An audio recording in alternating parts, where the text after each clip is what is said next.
In and out, in and out, in and out. Yes, we are now live. Good morning. So, if you are coming in, give me a hello. Over the next 3 to 5 minutes, I'm going to be talking about boring goals, and what to do about them, how to excite them a bit more, gut health, and whether you'd be interested if I did a free talk on how to improve your gut, fermented foods, the impact of gut on obesity and hunger, and also how to ditch the bloating to optimize gut health. If you would like me to do a free training on that, just comment with yes below. Also, of course, we have our January Kickstart open right now. So if you are interested in that, do comment below with Kickstart or send me a message and I'll get you the details on that. So I'm also going to be talking about something in terms of should this have been said earlier. So let's start off with boring goals and why boring goals are quite a risky thing to set. And it can be quite confusing out there because sometimes we say don't set too big goals because you might feel overwhelmed. And that's something I would say as well. But at the same time, some of the most exciting goals are also the most helpful for motivation, because when you achieve something and you look back and you think of everything in your life that you've achieved and you've gone, wow, how do we pull that? How do we do that? It's so exciting. So you can set an exciting goal, but it's important that you do this one thing, which most people don't do, which is write it down, because lots of goals drift because we don't write it down or tell anyone. If you don't tell anyone, do you really have an intention of doing it? Why aren't you telling it? If you really ask the question, why aren't you telling anyone? And also, why aren't you writing it down so that you see it every day? Is it a reminder of something that you think you should do, but you're not really going to do? Have you said before, I set these goals, but I didn't achieve them, but you didn't actually write them down and you didn't tell anyone? Because those two things make you accountable. And it's something that we're doing in this month in our Kickstart, not just in our event on the 23rd of January, where we're going to be breaking down our goals, going for everything as part of the Kickstart in our course event, but also in this week's Q&A, which we're going to be going over in a bit more detail tomorrow. It's come around fast. And how to do this, how to break it down into simple, small steps that you actually start doing today. So that's one thing. I would say, do you actually have deep down an intention of doing the things that you said you would if you didn't write it down or you didn't tell anyone about it? It's a bit like I always tell people I'm trying to do a one-arm pull-up.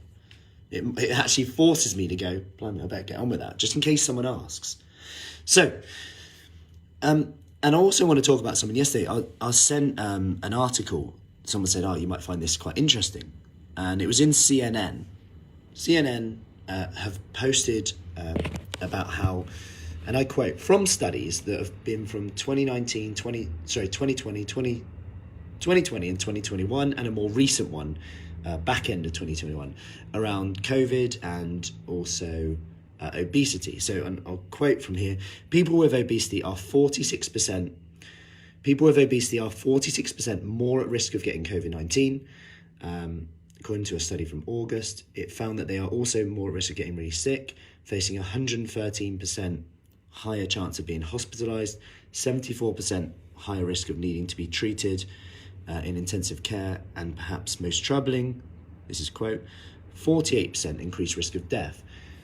And this article got bashed because people said, why is this not being communicated?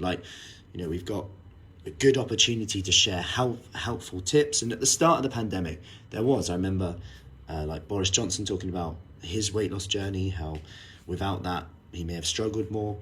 There was talk about vitamin D, but that seems to have gone a little bit. So it's a good reminder of what we can do in terms of not just weight loss, but also our exercise habits, our eating habits, and the things that we can do today, and why it's so important to think about, okay, vitamin D is not just for this, but we know that upper respiratory tract infections, vitamin D has a good effect on that. Prior to COVID anyway, just upper respiratory tract infections in general, vitamin D has shown to be beneficial in that. Then you can go into the whole thing about obesity, and I started to chat with one of the ladies about, it's really hard because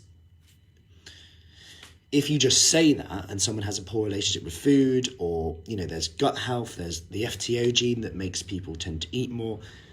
And this isn't saying that you can't do anything if you're obese. Of course, people lose weight. but it's about having a strategy to do that and having that rather than just go lose weight, which can be fine. And some people will just do it, but others, it almost, if we say things like this, it almost creates a need to make sure that everyone in the world has a step-by-step plan. And we should do, really, but I guess that means more resources, and maybe that's why it's not talked about too much. But speaking of which, about kind of gut health, how that impacts it, and if we think about the small habits that we can make today, and I always say this, think about one thing you can do today, and it is frustrating that they've got a stage just to say, oh, get vaccinated, but also let's think about vitamin D a little bit. Let's think about things we can do today. Walking, getting out. If most people go outside, did a walk or a squat count in their house, or even punching, seated exercise, something in a day to boost those endorphins. That's why we do our 1 minute workouts. We see firsthand how much better someone can feel, how that can impact their hunger, mental health. And it's so powerful. And I really want to kind of share that message more so. But not to mention, there's some really cool research around gut health at the moment. Not at the moment, just there is. We don't know everything.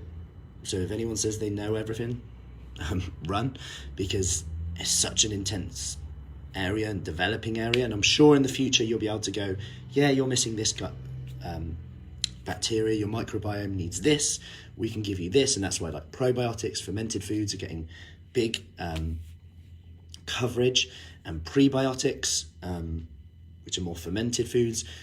But then you've got the bloating side of it. How do you manage these symptoms? What are the side effects of that? So I am thinking about doing a free talk on this, free training on this. So if you would be interested in that, just comment with yes below, and I can get you the details on that. Anyway, that's this morning's chat. Bit of a variety of stuff covered, from gut health to recent media stuff.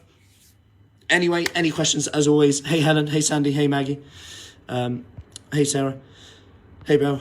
Any questions, as always, just let us know. If you want more information about our January Kickstart, remember we are open now for our January Kickstart, Marlborough devices, or all from home. Just comment below with Kickstart or send me a message on that and I'll get you the details from that. Have an awesome, forgetting the day, Wednesday. Yesterday, I spent most of the day thinking it was Wednesday. I don't know why. Anyway, we're back in the groove now. So, I'll see you later. Have an awesome day.